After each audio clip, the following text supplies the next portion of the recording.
This coin-operated viewer is facing southwest. Its coin slot is...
A small mountain of colorful board game boxes. There are numerous types of games for all ages. The display rack is brimming with worn paperbacks featuring an extremely muscular, sword-wielding barbarian on the cover. Nearly all the titles contain the word Hyundai. It is a bestseller for a reason.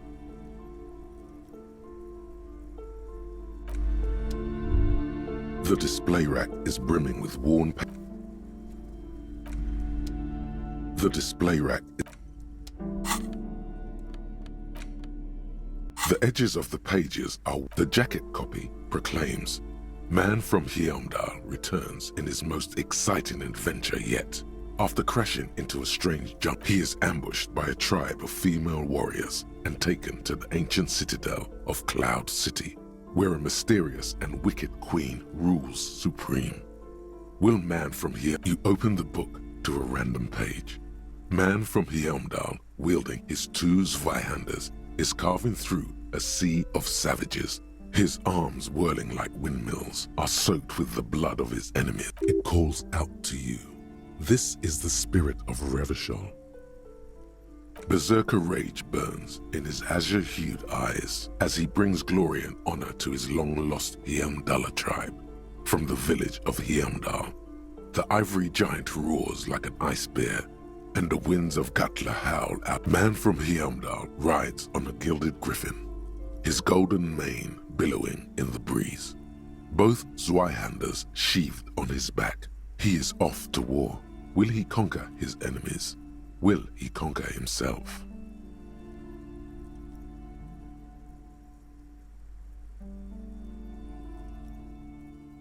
The steel muscles of man from Hyundal gleam in the humid jungle air.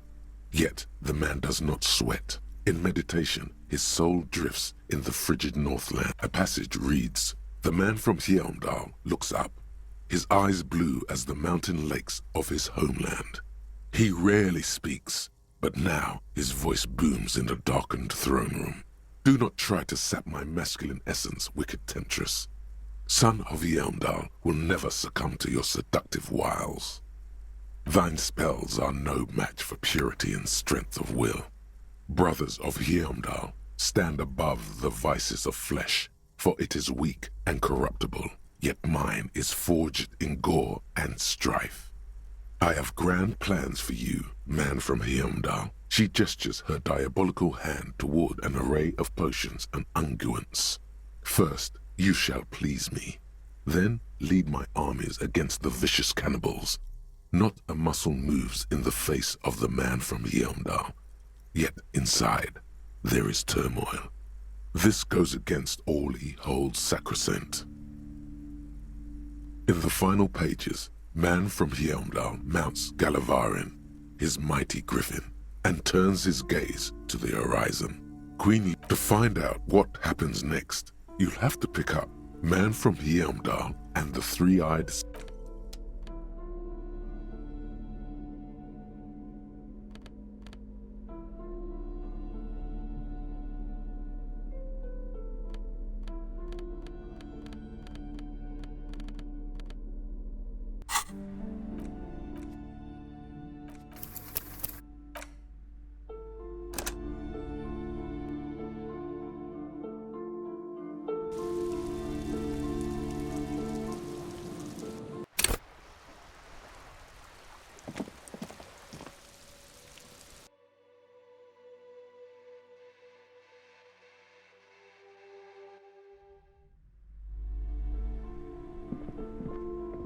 The display rack is brimming. It is a bestseller.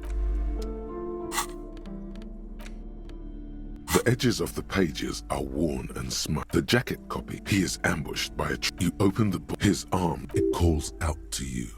This is the spirit of Revachol. Berserker rage burns in his azure hue. Man from Heimdall rides the steel muscles of man from a passage reads, Thine spell, I have grand plans for you, man. What do you even know about literature? Have you ever read a book in your life? This is not just another book. It's Man from Heimdall, and it's done with you.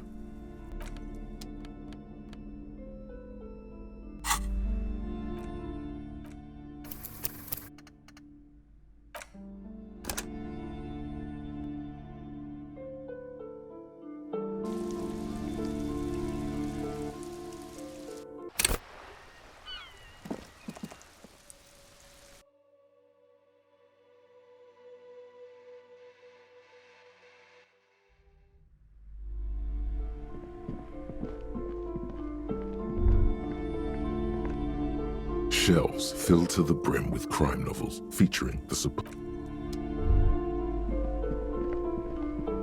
Shelves full of biographies of famous people, whoever they are. A true cultural touchstone. Enjoy the...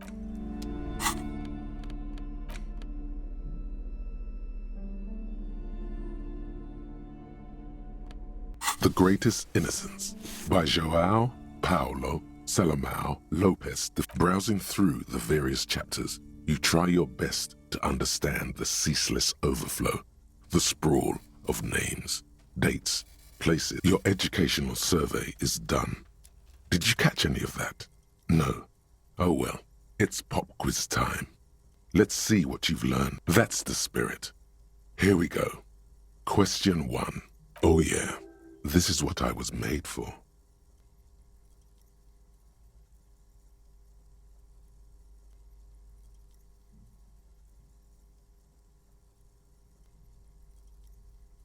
A pop quiz is a short examination designed to test your knowledge without any prior warning or announcement. Such exams allow the teacher to assess how thoroughly the students have written. Thanks for nothing. Dolores Day. Dolores.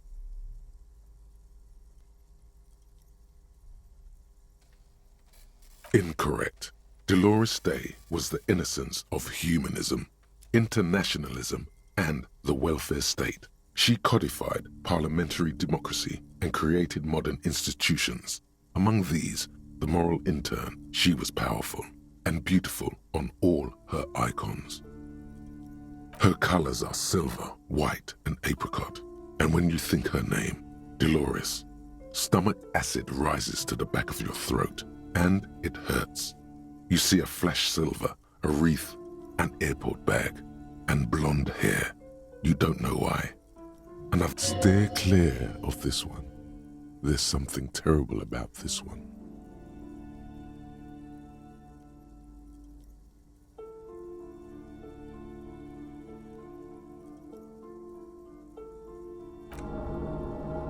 A strange sensation of loss.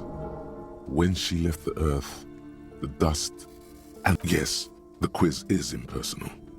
No need to rouse sensations in yourself at the mention of Dolores Day. Who was the first innocence? It wasn't Dolores Day.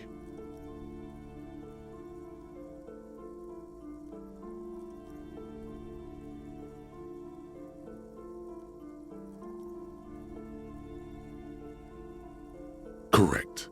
Nothing much is known about him. It's not even clear that he was a he, but Franco Negro presumed as such and called him Pius.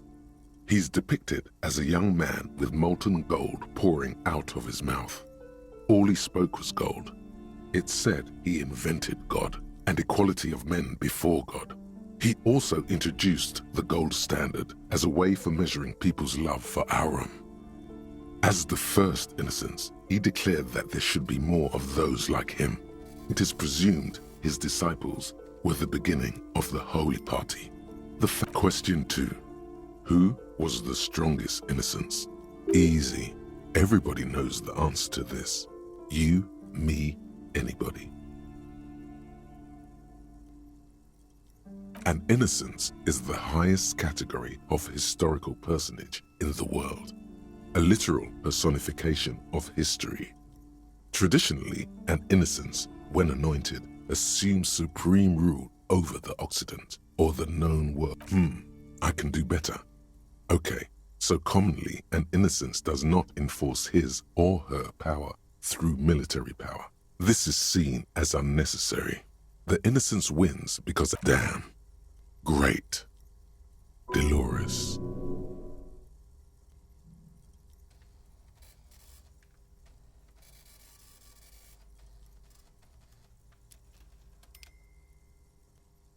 Incorrect.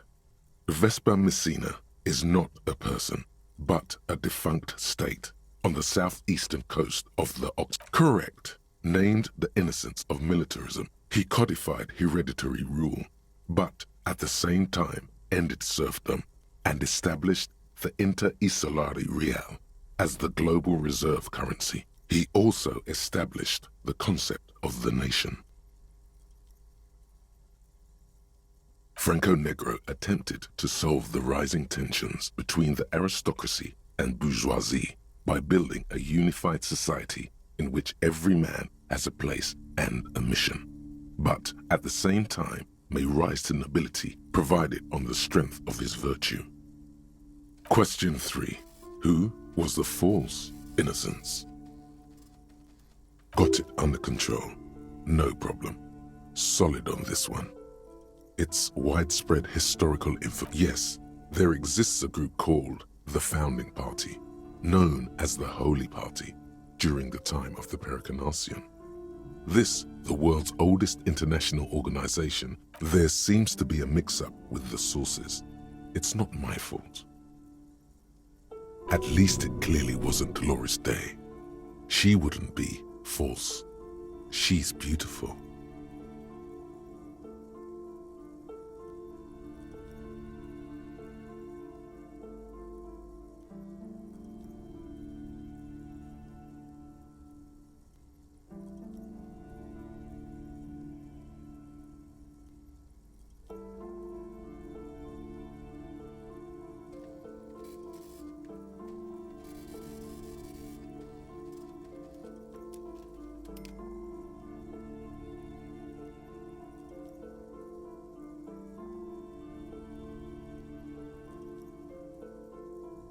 Incorrect.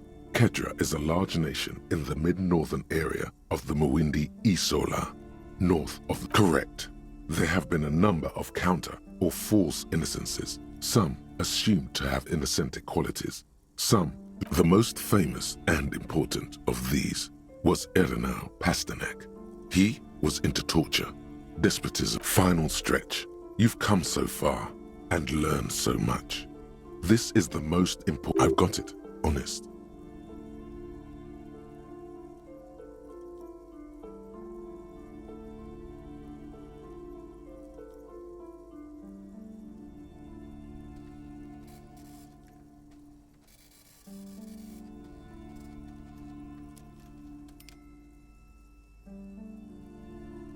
Of course, this is my thing, the reason I exist in this world.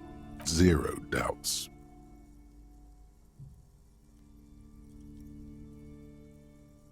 Incorrect. While Franco Negro built concrete churches and cathedrals, and while many people, especially the Mesk, consider him a father. Oh yes, militarism. And yes, obviously. Correct. The Mesk might see Franco Negro as the father of nations, but as of this century, everything from inter-isolary travel to the connected world to 3 consecutive scientific revolutions can be traced back to her. Every decade that passes, she seems less human. So congratulations on finishing the test. A C, vaguely passable. A solid effort with nothing much else to show. You would have done better if you'd just left Dolores Day for the end. Dial the Dolores Day down a bit.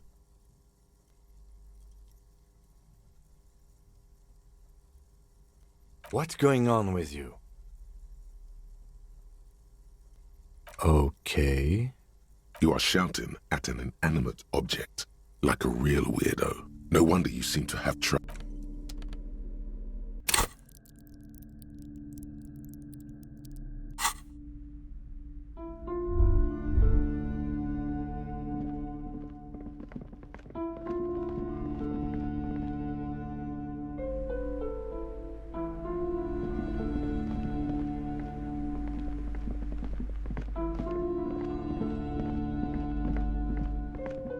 This bookstore is not strict. Several maps. The maps look old.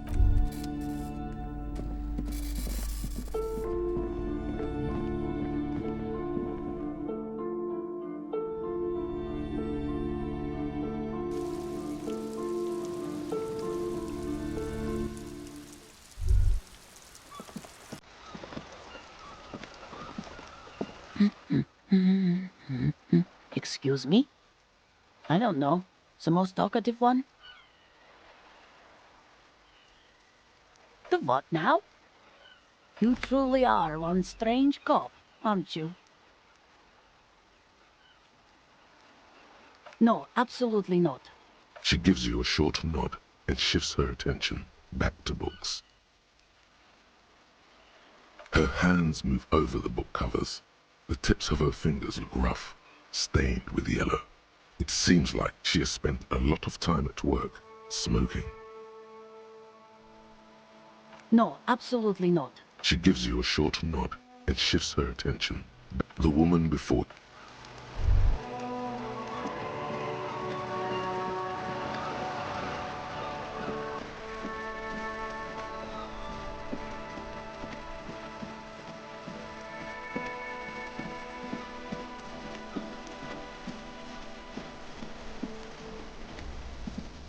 There he still is, looking right through you with his white eyes. The body below. Active decay. He's about to blow! Cop's gonna blow, Kuno!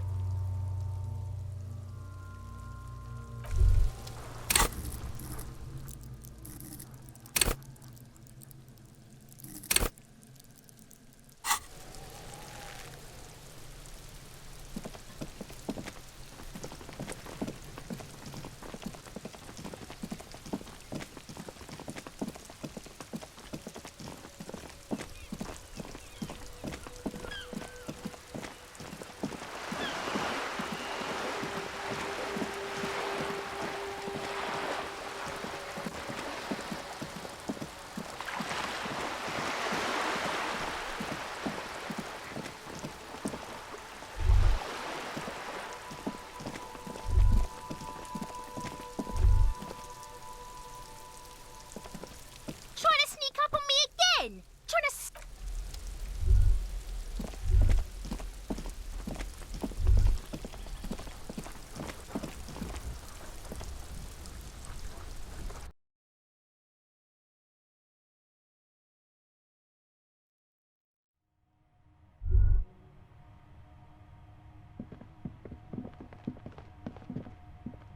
A row of mugs sits on the shelf. Who knows? You could ask Everard who this person is once you're done here.